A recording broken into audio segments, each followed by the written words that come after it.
The Great Controversy, Chapter 12. The French Reformation.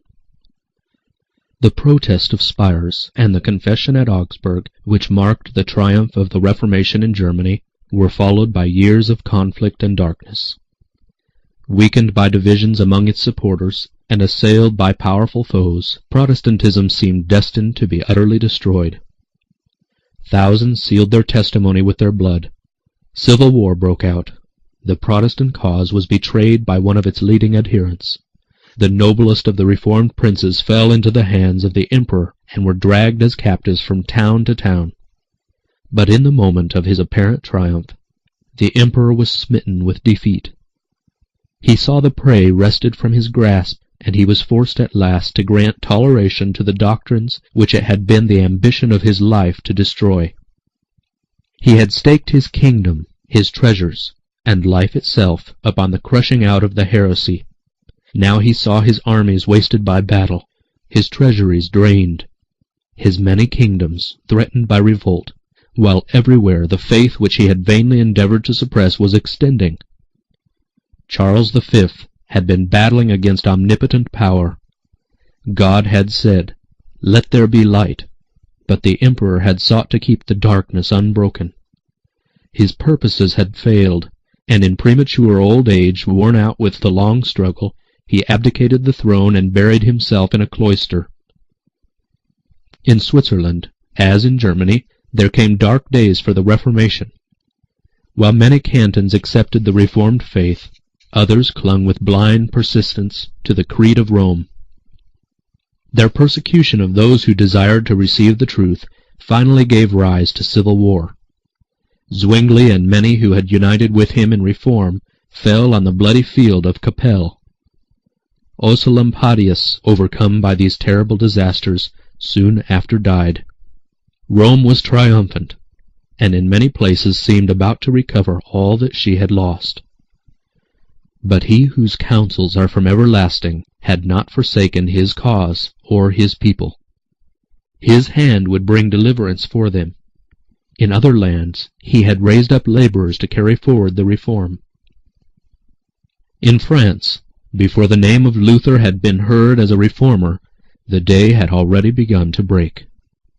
One of the first to catch the light was the aged Lefebvre, a man of extensive learning, a professor in the University of Paris, and a sincere and zealous papist.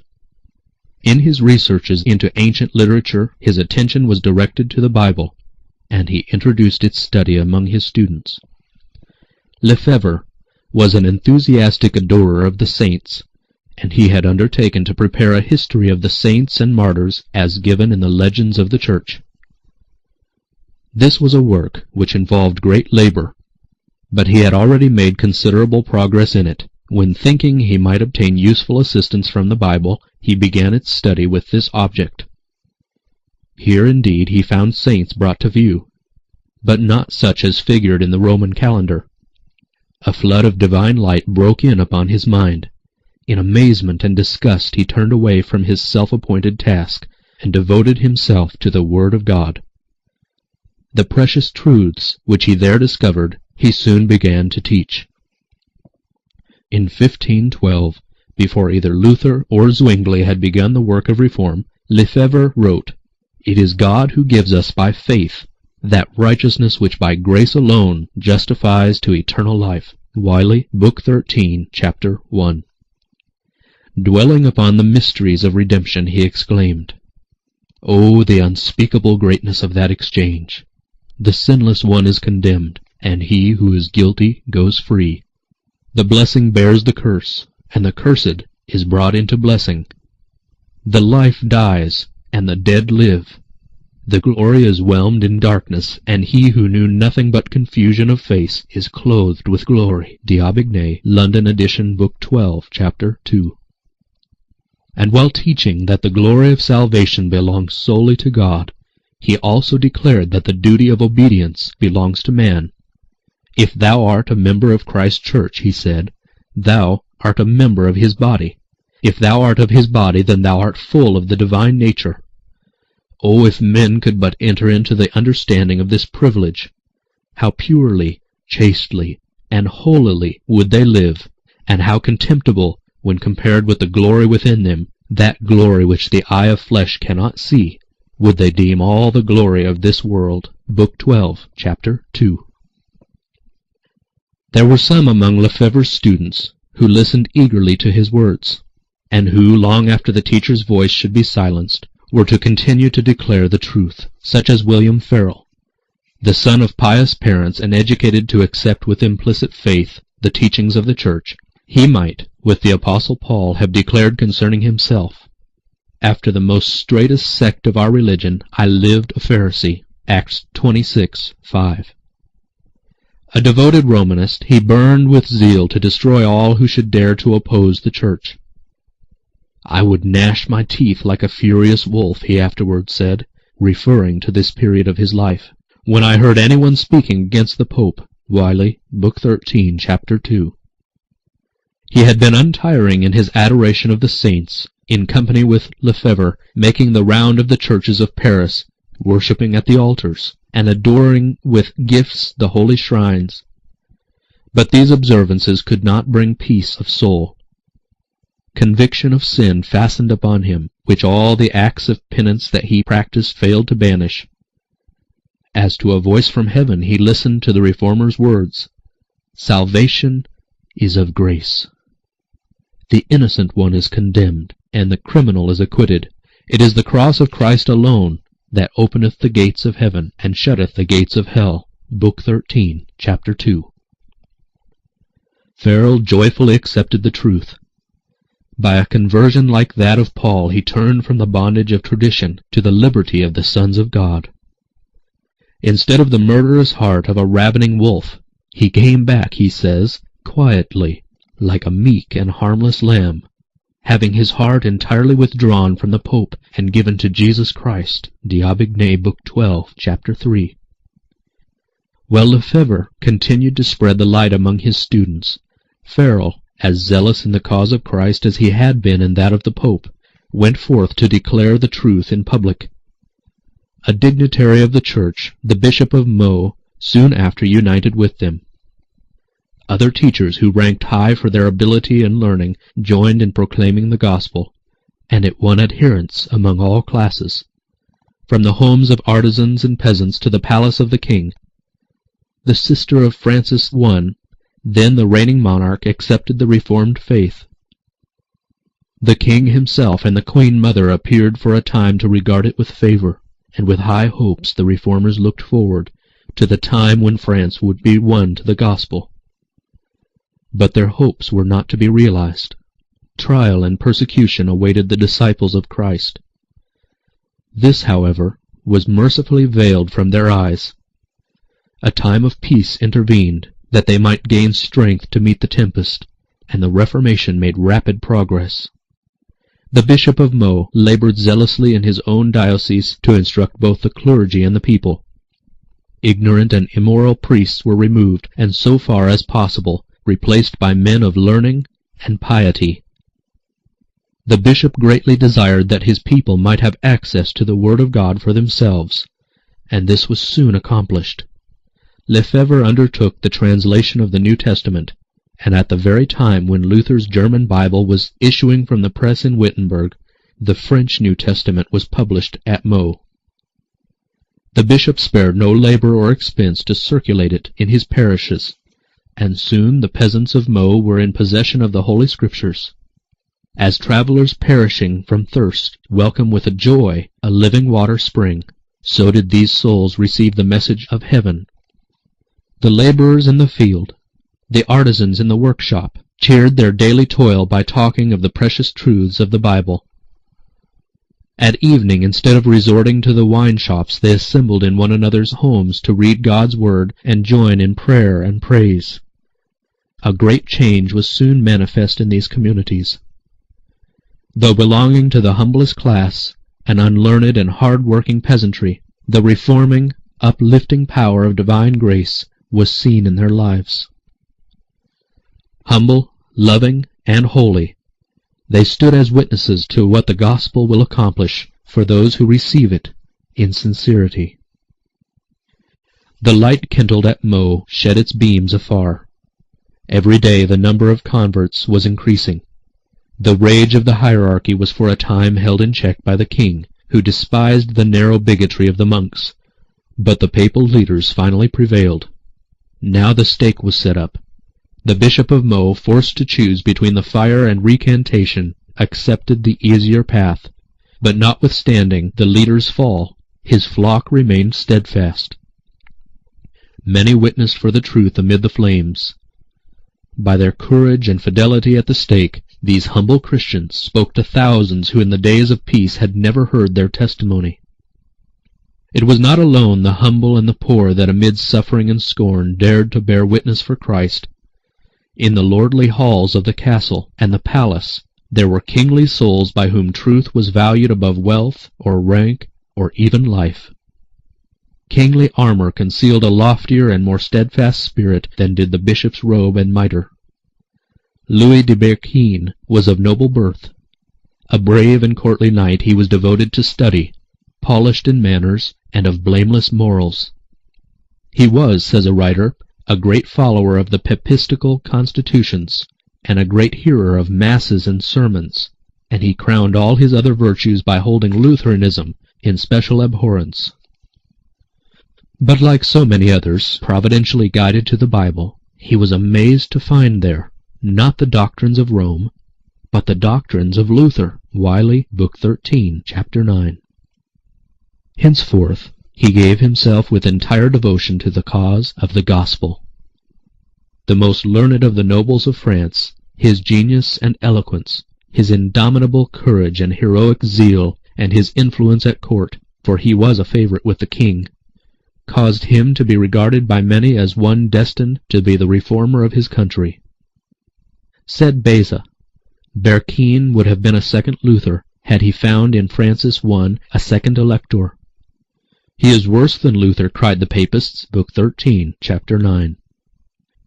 More dreaded he was, indeed, by the Romanists of France. They thrust him into prison as a heretic, but he was set at liberty by the king. For years the struggle continued. Francis, wavering between Rome and the Reformation, alternately tolerated and restrained the fierce zeal of the monks. Berquin was 3 times imprisoned by the papal authorities, only to be released by the monarch, who, in admiration of his genius and his nobility of character, refused to sacrifice him to the malice of the hierarchy. Berquin was repeatedly warned of the danger that threatened him in France, and urged to follow the steps of those who had found safety in voluntary exile.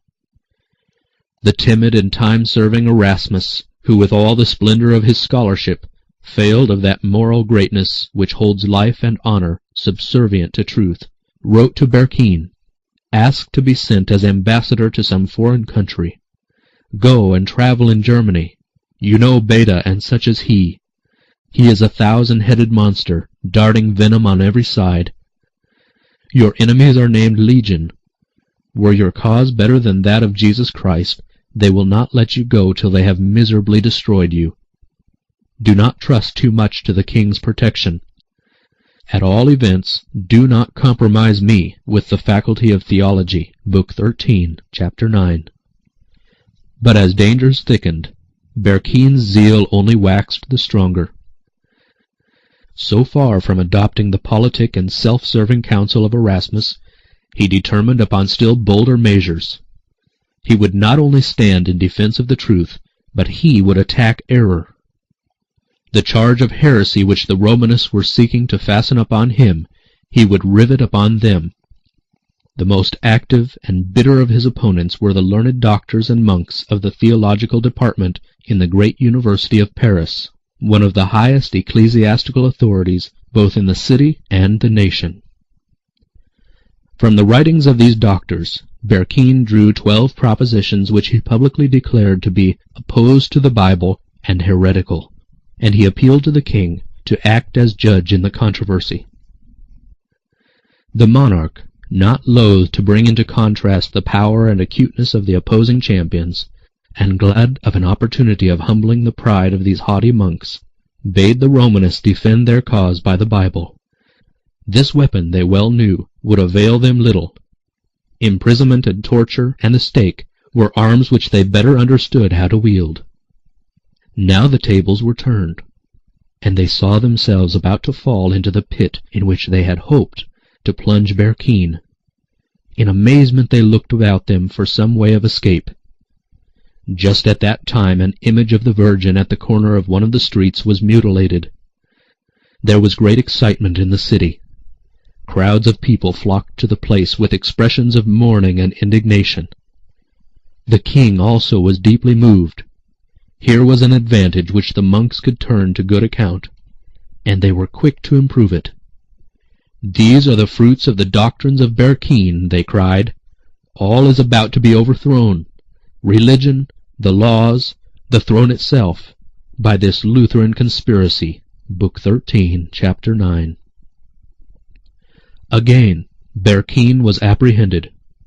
The king withdrew from Paris, and the monks were thus left free to work their will. The reformer was tried and condemned to die, and lest Francis should even yet interpose to save him, the sentence was executed on the very day it was pronounced. At noon Berquin was conducted to the place of death,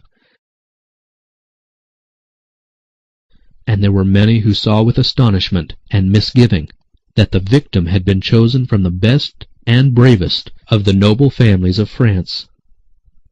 Amazement, indignation, scorn, and bitter hatred darkened the faces of that surging crowd. But upon one face no shadow rested. The martyr's thoughts were far from that scene of tumult. He was conscious only of the presence of his Lord. The wretched tumbril upon which he rode, the frowning faces of his persecutors, the dreadful death to which he was going, these he heeded not. He who liveth and was dead, and is alive for evermore, and hath the keys of death and of hell, was beside him. Berquin's countenance was radiant with the light and peace of heaven. He had attired himself in goodly raiment, wearing a cloak of velvet, a doublet of satin and damask and golden hose. D'Aubigné, History of the Reformation in Europe in the Time of Calvin, Book 2, Chapter 16. He was about to testify to his faith in the presence of the King of Kings and the witnessing universe, and no token of mourning should belie his joy. As the procession moved slowly through the crowded streets, the people marked with wonder the unclouded peace, the joyous triumph of his look and bearing. He is, they said, like one who sits in a temple and meditates on holy things. Wiley, Book 13, Chapter 9. At the stake, Berquin endeavored to address a few words to the people. But the monks, fearing the result, began to shout, and the soldiers to clash their arms, and their clamor drowned the martyr's voice. Thus, in 1529, the highest literary and ecclesiastical authority of cultured Paris set the populace of 1793 the base example of stifling on the scaffold the sacred words of the dying. Book 13, Chapter 9. Berquin was strangled, and his body was consumed in the flames. The tidings of his death caused sorrow to the friends of the Reformation throughout France. But his example was not lost. "We too are ready," said the witnesses for the truth, "to meet death cheerfully, setting our eyes on the life that is to come." D'Aubigné, History of the Reformation in Europe in the Times of Calvin, Book 2, Chapter 16. During the persecution at Meaux, the teachers of the Reformed faith were deprived of their license to preach, and they departed to other fields. Lefebvre, after a time, made his way to Germany. Farel returned to his native town in eastern France to spread the light in the home of his childhood. Already tidings had been received of what was going on at Meaux, and the truth which he taught with fearless zeal found listeners. Soon the authorities were roused to silence him, and he was banished from the city. Though he could no longer labor publicly, he traversed the plains and villages, teaching in private dwellings and in secluded meadows, and finding shelter in the forests and among the rocky caverns which had been his haunts in boyhood. God was preparing him for greater trials. "The crosses, persecutions, and machinations of Satan, of which I was forewarned, have not been wanting," he said. They are even much severer than I could have borne of myself. But God is my Father.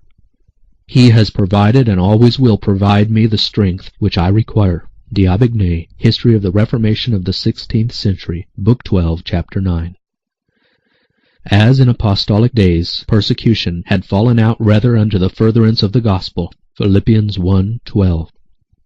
Driven from Paris and Meaux, they that were scattered abroad went everywhere preaching the word.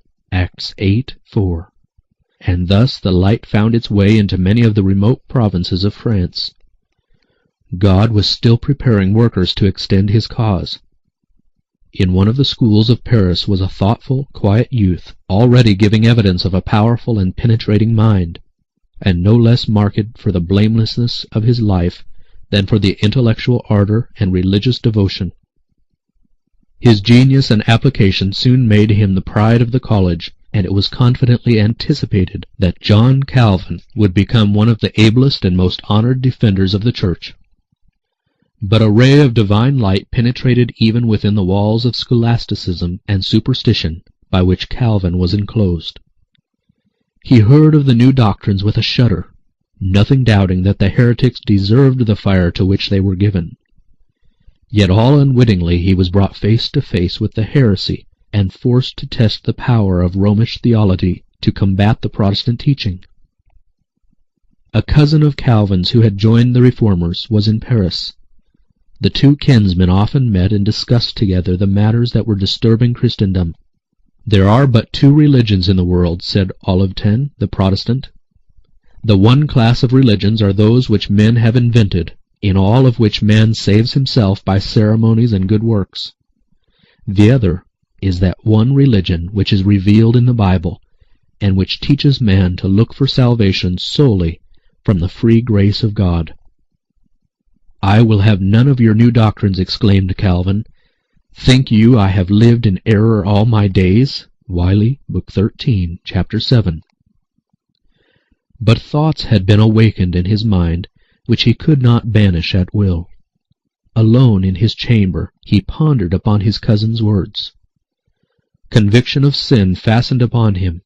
He saw himself without an intercessor in the presence of a holy and just judge. The mediation of saints, good works, the ceremonies of the Church, all were powerless to atone for sin. He could see before him nothing but the blackness of eternal despair. In vain the doctors of the Church endeavored to relieve his woe.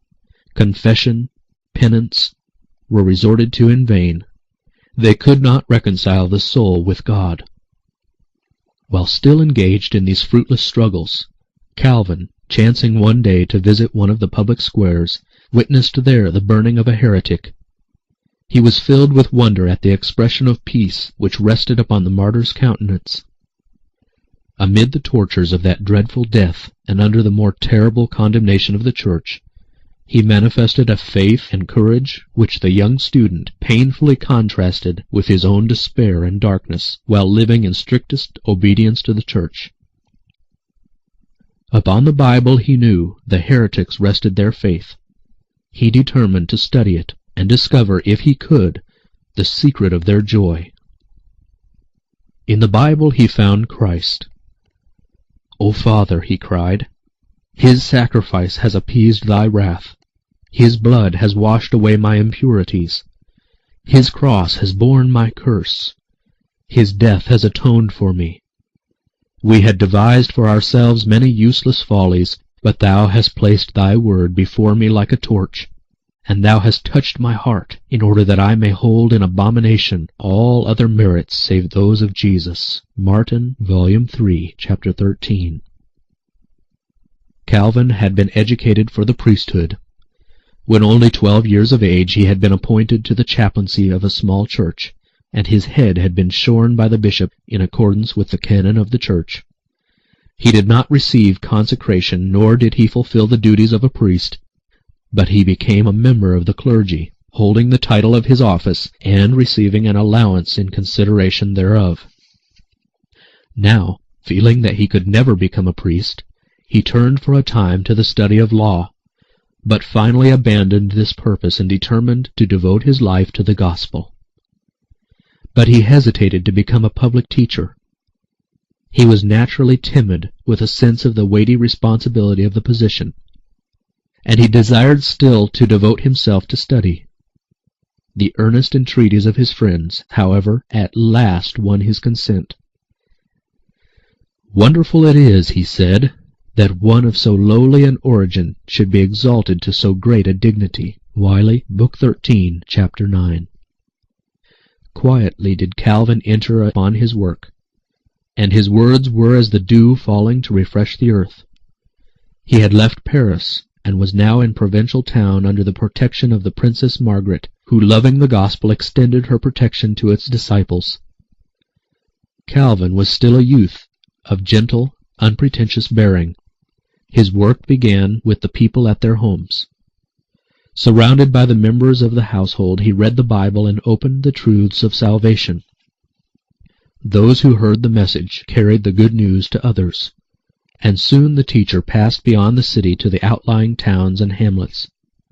To both the castle and the cabin he found entrance, and he went forward, laying the foundation of churches that were to yield fearless witnesses for the truth.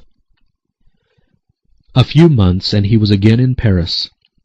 There was unwonted agitation in the circle of learned men and scholars.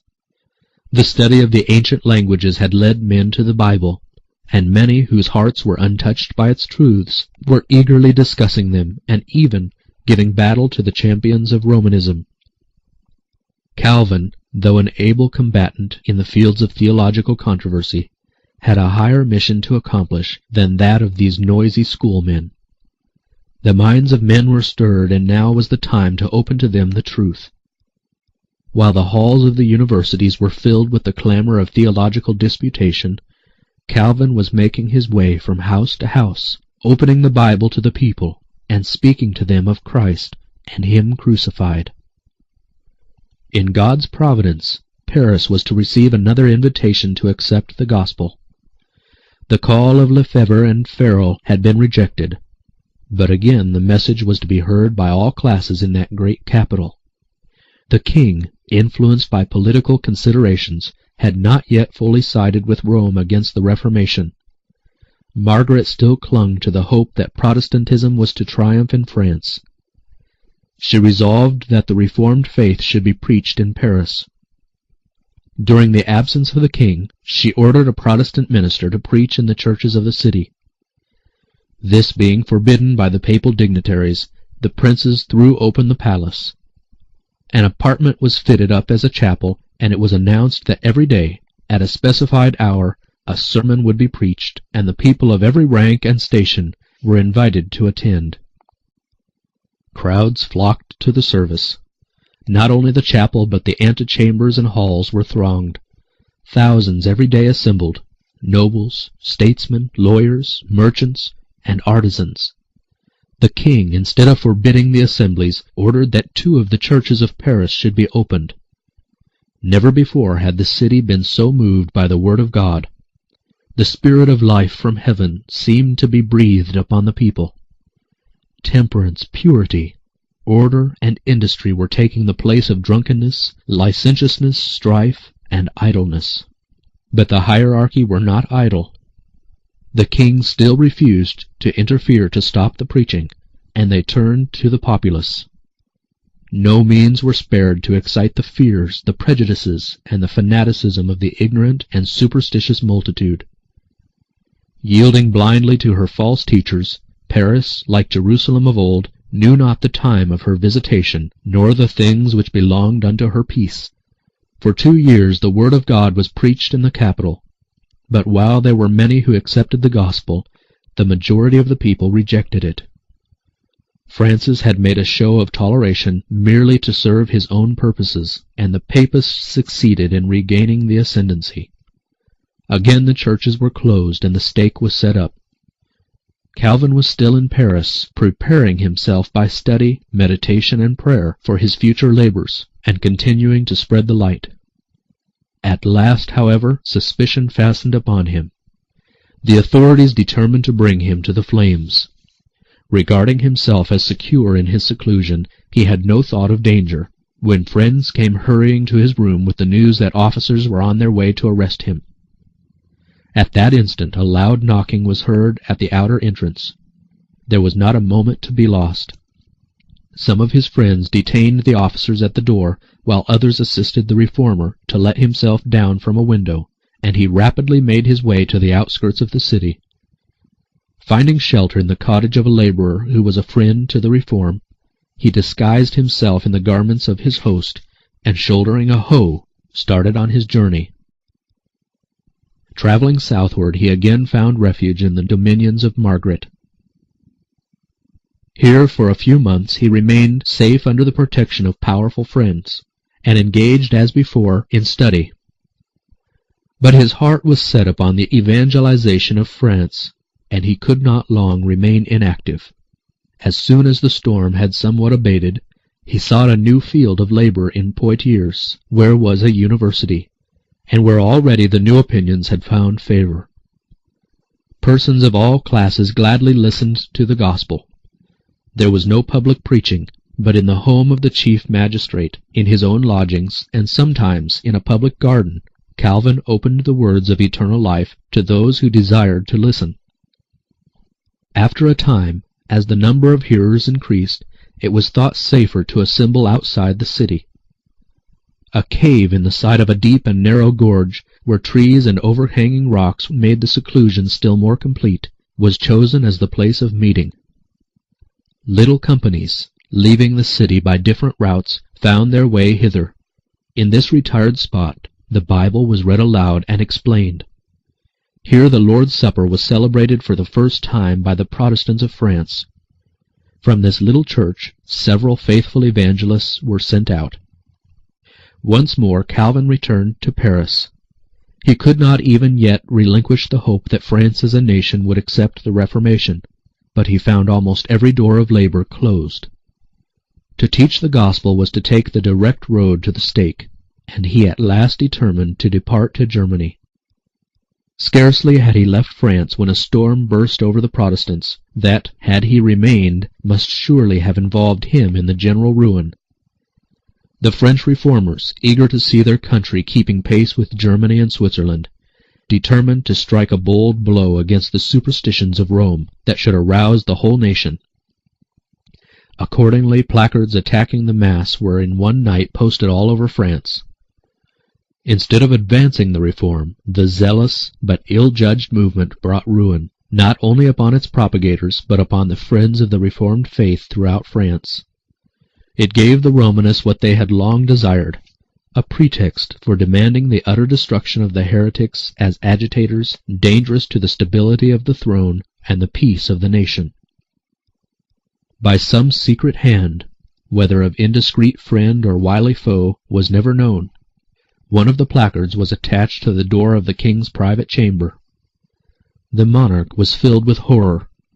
In this paper, superstitions that had received the veneration of ages were attacked with an unsparing hand, and the unexampled boldness of obtruding these plain and startling utterances into the royal presence aroused the wrath of the king. In his amazement he stood for a little time trembling and speechless. Then his rage found utterance in the terrible words, "Let all be seized without distinction who are suspected of Lutheracy. I will exterminate them all." Book 4, Chapter 10. The die was cast. The king had determined to throw himself fully on the side of Rome. Measures were at once taken for the arrest of every Lutheran in Paris. A poor artisan, an adherent of the Reformed faith, who had been accustomed to summon the believers to their secret assemblies, was seized, and with the threat of instant death at the stake, was commanded to conduct the papal emissary to the home of every Protestant in the city. He shrank in horror from the base proposal, but at last fear of the flames prevailed, and he consented to become the betrayer of his brethren. Preceded by the host and surrounded by a train of priests, incense-bearers, monks, and soldiers, Maureen, the royal detective, with the traitor, slowly and silently passed through the streets of the city. The demonstration was ostensibly in honor of the Holy Sacrament, an act of expiation for the insult put upon the Mass by the Protesters. But beneath this pageant a deadly purpose was concealed. On arriving opposite the house of a Lutheran, the betrayer made a sign, but no word was uttered. The procession halted. The house was entered. The family were dragged forth and chained, and the terrible company went forward in search of fresh victims. They spared no house, great or small, not even the colleges of the University of Paris. Maureen made all the city quake. It was a reign of terror. Book 4, Chapter 10. The victims were put to death with cruel torture, it being specially ordered that the fire should be lowered in order to prolong their agony. But they died as conquerors. Their constancy was unshaken, their peace unclouded. Their persecutors, powerless to move their inflexible firmness, felt themselves defeated. The scaffolds were distributed over all the quarters of Paris, and the burnings followed on successive days, the design being to spread the terror of heresy by spreading the executions. The advantage, however, in the end remained with the gospel. All Paris was enabled to see what kind of men the new opinions could produce. There was no pulpit like the martyr's pile. The serene joy that lighted up the faces of these men as they passed along to the place of execution, their heroism as they stood amid the bitter flames, their meek forgiveness of injuries, transformed, in instances not a few, anger into pity, and hate into love, and pleaded with resistless eloquence in behalf of the gospel. Wiley, Book 13, Chapter 20. The priests, bent upon keeping the popular fury at its height, circulated the most terrible accusations against the Protestants. They were charged with plotting to massacre the Catholics, to overthrow the government, and to murder the king. Not a shadow of evidence could be produced in support of the allegations. Yet these prophecies of evil were to have a fulfillment, under far different circumstances, however, and from causes of an opposite character. The cruelties that were inflicted upon the innocent Protestants by the Catholics accumulated in a weight of retribution, and in after centuries wrought the very doom they had predicted to be impending upon the king, his government, and his subjects. But it was brought about by infidels and by the papists themselves. It was not the establishment but the suppression of Protestantism that 300 years later was to bring upon France these dire calamities. Suspicion, distrust, and terror now pervaded all classes of society. Amid the general alarm it was seen how deep a hold the Lutheran teaching had gained upon the minds of men who stood highest for education, influence, and excellence of character. Positions of trust and honor were suddenly found vacant.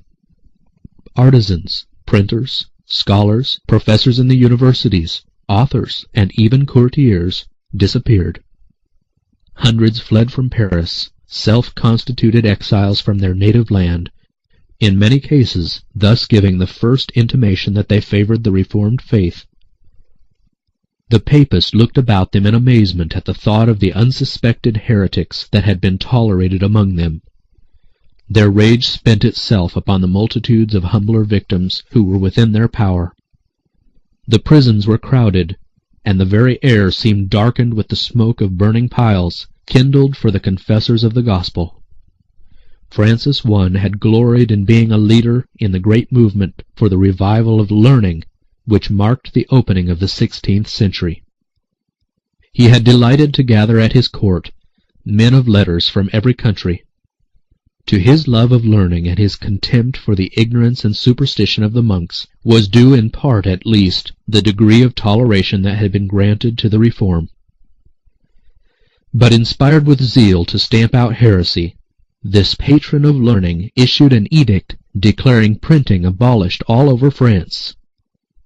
Francis I presents one among the many examples on record showing that intellectual culture is not a safeguard against religious intolerance and persecution. France, by a solemn and public ceremony, was to commit herself fully to the destruction of Protestantism.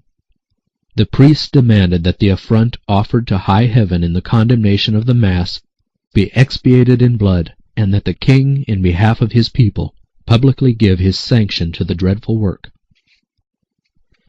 The 21st of January, 1535, was fixed upon for the awful ceremonial. The superstitious fears and bigoted hatred of the whole nation had been roused. Paris was thronged with the multitudes that from all the surrounding country crowded her streets. The day was to be ushered in by a vast and imposing procession. The houses along the line of march were hung with mourning drapery, and altars rose at intervals. Before every door was a lighted torch in honor of the Holy Sacrament. Before daybreak, the procession formed at the palace of the king. First came the banners and crosses of the several parishes. Next appeared the citizens, walking two and two, and bearing torches. The 4 orders of friars followed, each in its own peculiar dress. Then came a vast collection of famous relics. Following these rode lordly ecclesiastics in their purple and scarlet robes and jeweled adornings, a gorgeous and glittering array. The host was carried by the Bishop of Paris under a magnificent canopy, supported by 4 princes of the blood. After the host walked the king. Francis I on that day wore no crown nor robe of state. With head uncovered, his eyes cast on the ground, and in his hand a lighted taper, the King of France appeared in the character of a penitent. Book 13, Chapter 21. At every altar he bowed down in humiliation, not for the vices that defiled his soul, nor the innocent blood that stained his hands, but for the deadly sin of his subjects, who had dared to condemn the Mass. Following him came the Queen and the dignitaries of state, also walking 2 and 2, each with a lighted torch. As a part of the services of the day, the monarch himself addressed the high officials of the kingdom in the great hall of the bishop's palace. With a sorrowful countenance he appeared before them, and in words of moving eloquence bewailed the crime, the blasphemy, the day of sorrow and disgrace that had come upon the nation. And he called upon every loyal subject to aid in the extirpation of the pestilent heresy that threatened France with ruin. "As true messieurs, as I am your king," he said, "if I knew one of my own limbs spotted or infected with this detestable rottenness, I would give it to you to cut off. And further, if I saw one of my children defiled by it, I would not spare him. I would deliver him up myself, and would sacrifice him to God." Tears choked his utterance, and the whole assembly wept, with one accord exclaiming, "We will live and die for the Catholic religion." D'Aubigné, History of the Reformation in Europe in the Time of Calvin, Book 4, Chapter 12.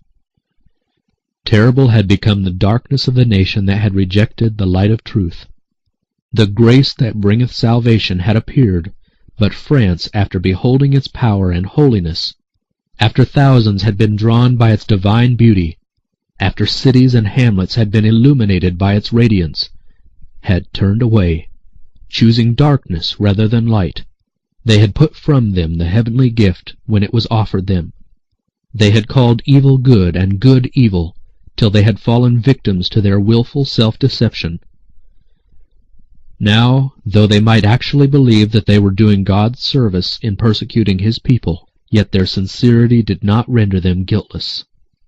The light that would have saved them from deception, from staining their souls with blood guiltiness, they had wilfully rejected. A solemn oath to extirpate heresy was taken in the great cathedral, where nearly 3 centuries later the goddess of reason was to be enthroned by a nation that had forgotten the living God. Again the procession formed, and the representatives of France set out to begin the work which they had sworn to do. At short distances scaffolds had been erected, on which certain Protestant Christians were to be burned alive, and it was arranged that the faggots should be lighted at the moment the king approached, and that the procession should halt to witness the execution. Wiley, Book 13, Chapter 21. The details of the tortures endured by these witnesses for Christ are too harrowing for recital, but there was no wavering on the part of the victims. On being urged to recant, one answered, "I only believe in what the prophets and the apostles formerly preached, and what all the company of the saints believed. My faith has a confidence in God which will resist all the powers of hell. D'Aubigné, History of the Reformation in Europe in the Time of Calvin, Book 4, Chapter 12. Again and again the procession halted at the places of torture. Upon reaching their starting point at the royal palace, the crowd dispersed, and the king and the prelates withdrew, well satisfied with the day's proceedings, and congratulating themselves that the work now begun would be continued to the complete destruction of heresy. The gospel of peace which France had rejected was to be only too surely rooted out, and terrible would be the results. On the 21st of January, 1793, 258 years from the very day that fully committed France to the persecution of the Reformers, another procession, with a far different purpose, passed through the streets of Paris. Again the king was the chief figure. Again there were tumult and shouting. Again there was heard the cry for more victims. Again there were black scaffolds, and again the scenes of the day were closed by horrid executions. Louis XVI, struggling hand to hand with his jailers and executioners, was dragged forward to the block, and there held down by main force till the axe had fallen, and his dissevered head rolled on the scaffold. Wiley, Book 13, Chapter 21. Nor was the king the only victim. Near the same spot 2,800 human beings perished by the guillotine during the bloody days of the Reign of Terror. The Reformation had presented to the world an open Bible, unsealing the precepts of the law of God and urging its claims upon the consciences of the people. Infinite love had unfolded to men the statutes and principles of heaven. God had said, "Keep therefore and do them, for this is your wisdom and your understanding in the sight of the nations, which shall hear all these statutes and say, Surely this great nation is a wise and understanding people." Deuteronomy 4:6. When France rejected the gift of heaven, she sowed the seeds of anarchy and ruin, and the inevitable outworking of cause and effect resulted in the Revolution and the Reign of Terror. Long before the persecution excited by the placards, the bold and ardent Farel had been forced to flee from the land of his birth. He repaired to Switzerland, and by his labors, seconding the work of Zwingli, he helped to turn the scale in favor of the Reformation. His later years were to be spent here, yet he continued to exert a decided influence upon the reform in France. During the first years of his exile, his efforts were especially directed to spreading the gospel in his native country. He spent considerable time in preaching among his countrymen near the frontier, where with tireless vigilance he watched the conflict and aided by his words of encouragement and counsel. With the assistance of other exiles, the writings of the German reformers were translated into the French language, and, together with the French Bible, were printed in large quantities. By colporteurs these works were sold extensively in France. They were furnished to the colporteurs at a low price, and thus the profits of the work enabled them to continue it. Farel entered upon his work in Switzerland in the humble guise of a schoolmaster. Repairing to a secluded parish, he devoted himself to the instruction of children. Besides the usual branches of learning, he cautiously introduced the truths of the Bible, hoping, through the children, to reach the parents. There were some who believed, but the priests came forward to stop the work, and the superstitious country people were roused to oppose it. That cannot be the gospel of Christ, urged the priests, seeing the preaching of it does not bring peace but war. Wiley, Book 14, Chapter 3. Like the first disciples, when persecuted in one city, he fled to another. From village to village, from city to city he went, traveling on foot, enduring hunger, cold, and weariness, and everywhere in peril of his life. He preached in the marketplaces, in the churches, sometimes in the pulpits of the cathedrals. Sometimes he found the church empty of hearers. At times his preaching was interrupted by shouts and jeers. Again he was pulled violently out of the pulpit. More than once he was set upon by the rabble and beaten almost to death. Yet he pressed forward. Though often repulsed, with unwearying persistence he returned to the attack, and one after another he saw towns and cities which had been strongholds of popery opening their gates to the gospel. The little parish where he had first labored soon accepted the Reformed faith. The cities of Murat and Neuchatel also renounced the Romish rites and removed the idolatrous images from their churches. Farel had long desired to plant the Protestant standard in Geneva. If this city could be won, it would be a center for the Reformation in France, in Switzerland, and in Italy. With this object before him, he had continued his labors until many of the surrounding towns and hamlets had been gained. Then with a single companion he entered Geneva, but only 2 sermons was he permitted to preach. The priests, having vainly endeavored to secure his condemnation by the civil authorities, summoned him before an ecclesiastical council, to which they came with arms concealed under their robes, determined to take his life. Outside the hall a furious mob with clubs and swords was gathered to make sure of his death if he should succeed in escaping the council. The presence of magistrates and an armed force, however, saved him. Early next morning he was conducted, with his companion, across the lake to a place of safety. Thus ended his first effort to evangelize Geneva. For the next trial a lowlier instrument was chosen, a young man, so humble in appearance that he was coldly treated even by the professed friends of reform. But what could such a one do where Farel had been rejected?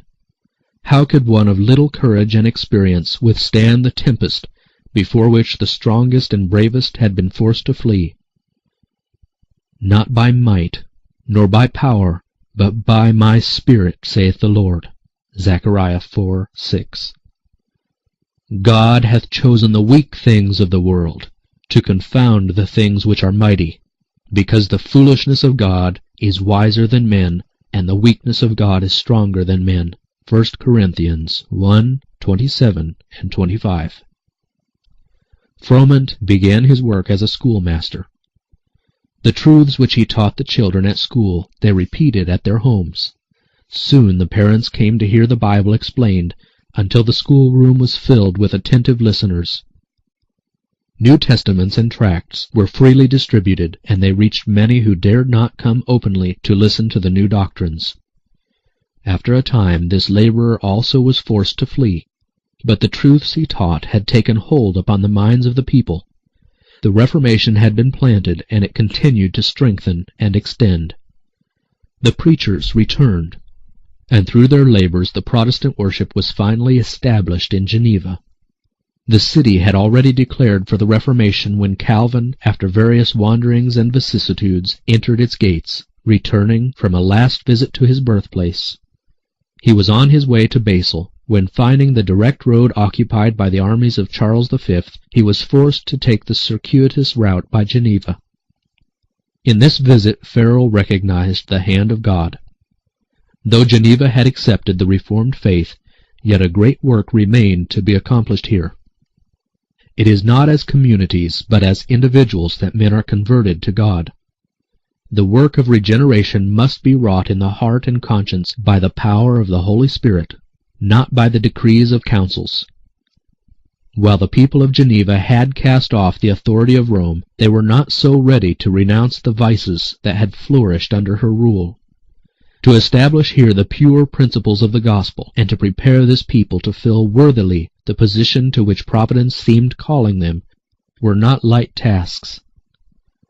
Farel was confident that he had found in Calvin one whom he could unite with himself in this work. In the name of God he solemnly adjured the young evangelist to remain and labor here. Calvin drew back in alarm. Timid and peace-loving, he shrank from contact with the bold, independent, and even violent spirit of the Genevese. The feebleness of his health, together with his studious habits, led him to seek retirement. Believing that by his pen he could best serve the cause of reform, he desired to find a quiet retreat for study, and there, through the press, instruct and build up the churches. But Farel's solemn admonition came to him as a call from heaven, and he dared not refuse. It seemed to him, he said, that the hand of God was stretched down from heaven, that it lay hold of him and fixed him irrevocably to the place he was so impatient to leave. D'Aubigné, History of the Reformation in Europe in the Time of Calvin, Book 9, Chapter 17.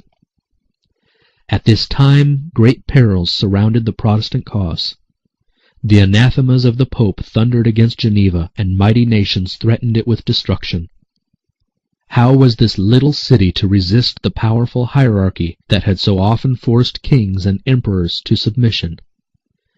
How could it stand against the armies of the world's great conquerors? Throughout Christendom, Protestantism was menaced by formidable foes. The first triumphs of the Reformation past, Rome summoned new forces, hoping to accomplish its destruction. At this time the order of the Jesuits was created, the most cruel, unscrupulous, and powerful of all the champions of popery. Cut off from earthly ties and human interests, dead to the claims of natural affection, reason, and conscience wholly silenced, they knew no rule, no tie, but that of their order, and no duty but to extend its power. The gospel of Christ had enabled its adherents to meet danger and endure suffering, undismayed by cold, hunger, toil, and poverty, to uphold the banner of truth in face of the rack, the dungeon, and the stake. To combat these forces, Jesuitism inspired its followers with a fanaticism that enabled them to endure like dangers, and to oppose to the power of truth all the weapons of deception. There was no crime too great for them to commit, no deception too base for them to practice, no disguise too difficult for them to assume. Vowed to perpetual poverty and humility, it was their studied aim to secure wealth and power, to be devoted to the overthrow of Protestantism and the re-establishment of the papal supremacy. When appearing as members of their order, they wore a garb of sanctity, visiting prisons and hospitals, ministering to the sick and the poor, professing to have renounced the world and bearing the sacred name of Jesus, who went about doing good. But under this blameless exterior the most criminal and deadly purposes were often concealed.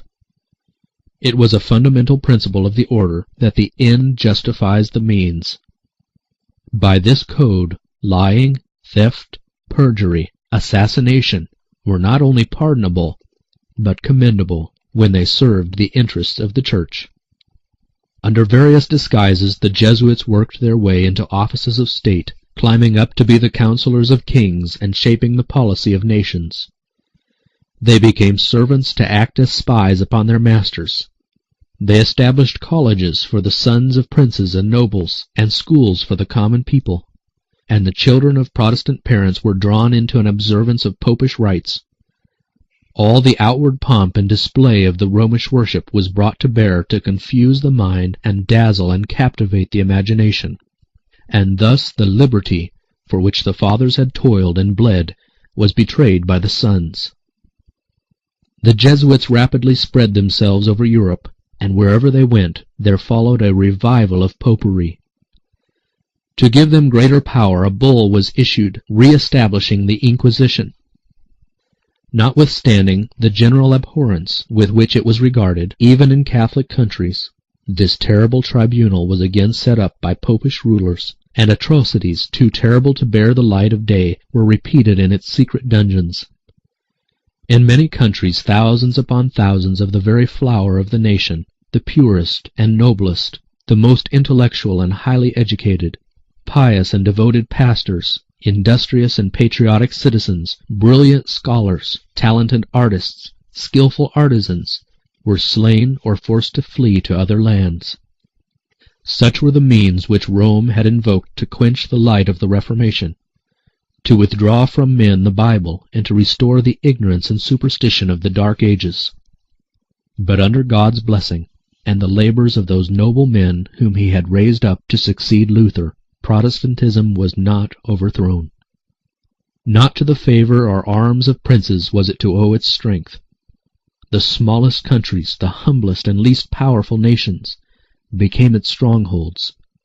It was little Geneva in the midst of mighty foes plotting her destruction. It was Holland, on her sandbanks by the northern sea, wrestling against the tyranny of Spain, then the greatest and most opulent of kingdoms.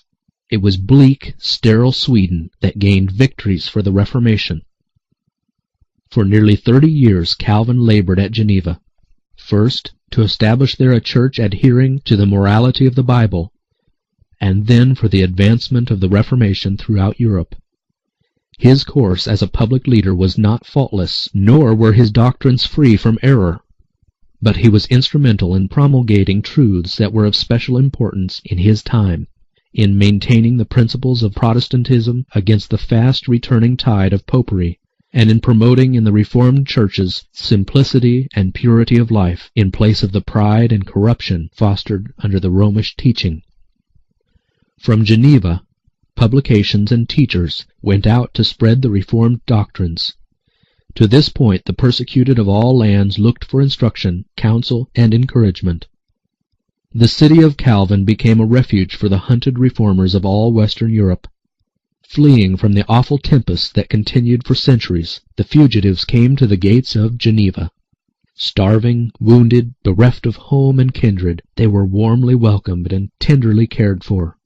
And finding a home here, they blessed the city of their adoption by their skill, their learning, and their piety. Many who sought here a refuge returned to their own countries to resist the tyranny of Rome.